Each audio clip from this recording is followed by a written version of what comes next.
Part 4 is here, and I feel like this is beginning to turn into a self-documentary of my ass going insane. We're looking at 11 through 20, meaning we're almost at the top 10 worst top 3 series races ever. Yes, it's the top 3 series of NASCAR, and basically all the races are post 2000 millennium, because what's a good and a bad NASCAR race has changed thoroughly over the last 30 years, and it's also the postmodern era. All of these races are absolutely awful and not worth your time at all. We've gone from very bad races to some of the worst of all time, but not the worst races of all time. Anyways, I want to mention as well, memberships are actually available for 99 cents a month. You can watch every one of my videos early before they release publicly. Cool badges and perks are also included as well. Anyways, with that all out of the way, let's continue the bullshit. Number 20 is the 2024 Rackley Roofing 200 at Nashville Super Speedway. This is not only one of the worst Truck Series races of the decade, but of all time. Christian Eckes led every lap, and even with his many cautions, it was boring as hell. You couldn't pass out there, and track position was paramount. The racing was just very poor, and it shows. This came during a time period and a dark period in Truck Series history from 2023 and 2024, and not many people, I don't think, was watching the series anyways. And you shouldn't waste your time to ever watch this. Number 19 is the 2008 Best Buy 400 at Dover. This is the definition of a nothing burger. Outside of the wild big one, nothing else of note really happened at all. Kyle Busch lapped all the way up to 5th and led by 1.8 seconds. Remember, this was right after Richmond 2008, so this was the peak We Hate Kyle era that continued for almost 15 years. Alongside Kyle, the late Greg Biffle and Carl Edwards led a combined 391 of the 400 laps. Just so damn head-throbbing, isn't this? Number 18 is the 2019 Pocono 400. This race is infamous among 550 package haters, and they are absolutely justified. Just like many other 550 races from this time period, after about 3 laps of every start or restart, the field got spread out. The issue was the lack of tire fall off. That was ended up playing a major factor. The way the 550 package worked here at the time, with almost no draft coming to the car behind the lead car, also played a big role. Now, there was surprisingly lots of strategy throughout the race, and multiple cautions played in the race's favor, but there is also a lot of bad stuff as well. Kyle Busch definitely had the best car all day and would have killed the field without the tire strategy and caution. Harvick probably could have won the race, but a penalty ruined his chances of the win with tire strategy on going just 2 tires. This race could have been way worse than it was, and I remember I wasn't the biggest fan of this race, but I didn't hate it when it happened. Looking back now, honestly though, I was way too lenient still. Number 17 is the 2021 AG Pro 300 Talladega. This not only is the worst Talladega of the now named O'Reilly series, but one of the worst super speedway races of the bunch, and a race that showcased how bad the super speedway package really was during that era. Classic train racing happened for majority of it, and rarely any true racing. Then right as things were picking up, rain hit, and the track imploding the race's momentum and ending it on a massive dud. I remember being massively disappointed by this race when it happened. Maybe one of the most disappointing races of the decade. The only positive you can think of is Jeb Burton managed to win his first career race, but even that felt tainted. Number 16 is the 2015 Pure Michigan 400. The 2015 spring race narrowly missed the cut for this list, but the fall race was somehow worse and would be one of the worst races from the infamous 2015 season.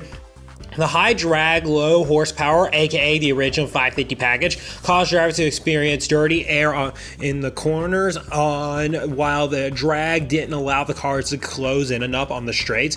This race quickly became a track position race, and while it had its moments, like specifically Austin Dillon carrying this race a lot, Matt Kenseth still led over 146 laps and won easily in what is the worst Michigan race, in my opinion, to date. Number 15 is the 2016 Combat Wounded Coalition 400 at Indianapolis. The worst race of 2016 saw this waste of 3 hours take place. The racing was a little bit better than 2015, spoiler alert, but nothing much happened at all, as Kyle Busch led 149 of the 160 laps and multiple times led by over 7 seconds. There just was almost nothing this race accomplished. Then a shit show occurs late with this race restarts, making the race drag on. Finally, on the final restart, Kyle Busch had already eclipsed 2-second lead on the field in just 2 laps as the race finally came to a merciful end. That all needed to be said. Number 14 is the 2015 Jeff Kyle at the Brickyard 400 at Indianapolis. Not only one of the worst Gen 6 races ever, but one of the worst races of the 2010 decade. This was the first race for the original 550 package, and it shows the race turned into a single file train almost immediately. The high downforce, high drag package caused moments where the toe draft was not enough and the dirty air kept you behind as well. Restarts were alright, I guess, but what could you really do when all the other shit was in the playing field? Surprisingly, there was fuel strategy in this race, but a caution with 20 to go buried it like Pompeii. The finish was alright, I guess, but it's Kyle Busch win, so a lot of people probably didn't enjoy it anyways. So yeah, don't waste your time. Number 13 is the 2019 Pennzoil 400 at Las Vegas, a race that made me genuinely hate Las Vegas for years. This is the worst mile-and-a-half 550 race of the bunch. A race that during my lenient days I hated with a burning passion, said for years that was the worst race I had ever watched. The start and the restarts were good, and there were a couple of interesting strategy and a couple of battles. The penalty and comeback from Kyle Busch and the finish were decent, but outside of that, this race was absolutely horrible. Had nothing going for it. No passing, single file train, clean air was king, and add on some controversial calls on pit road, and this is the result. An utter disaster. It is better than I remember it years ago. Then again, 5 years ago, this absolutely would have been in my top 10 though. Some great driving right there by both of those guys. Okay, 10-17's gonna have to not be such of a dumbass. Oh my. We just seem to tune in at the most opportune I times. thought that was inopportune. I'm supposed to apologize for that kind of language, but like you, I was too busy. Number 12 is the 2019 NASCAR Racing Experience 300 at Daytona. This is to date the worst now named O'Reilly Series Super Speedway race ever, and I implore you to find any other race that was this uninteresting and boring.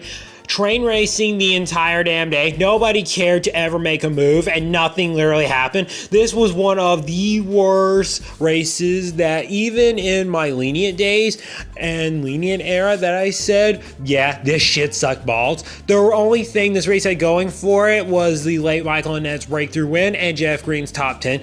That's all. A definite low point in the series Super Speedway product to date. And the last race for part 4 is number 11, the Raptor King of Tough 250 at Atlanta Super Speedway, or I guess Echo Park Speedway. One of the worst new Atlanta and now named O'Reilly Series races ever. It was filled to the brim with stupid cautions and stupid calls from NASCAR. Racing when a long run did happen was not it at all. It was pretty damn boring and terrible. And the finish was an all-time disaster that left everyone except the big bitch Austin Hill pissed off, thanks to Daniel Hemrick. It was a race that showcased the problems with the repave and reconfiguration of the Atlanta circuit and the package that was brought by the O'Reilly Series cars to the track. Unbelievably, this is not only not the worst race of 2023, but not even the worst O'Reilly Series race at Atlanta. All that is in the next part. Thank you guys for watching this video. Hope you guys enjoyed. Yes, we have one final part to get through. And man, I'm feeling it right now. I can tell you, I'm probably going to need to be in some type of altered state to get through this because this is just horrible. Anyways, guys, hope you guys enjoy. Like and subscribe. Anyways, this is Carter Gaming. See you.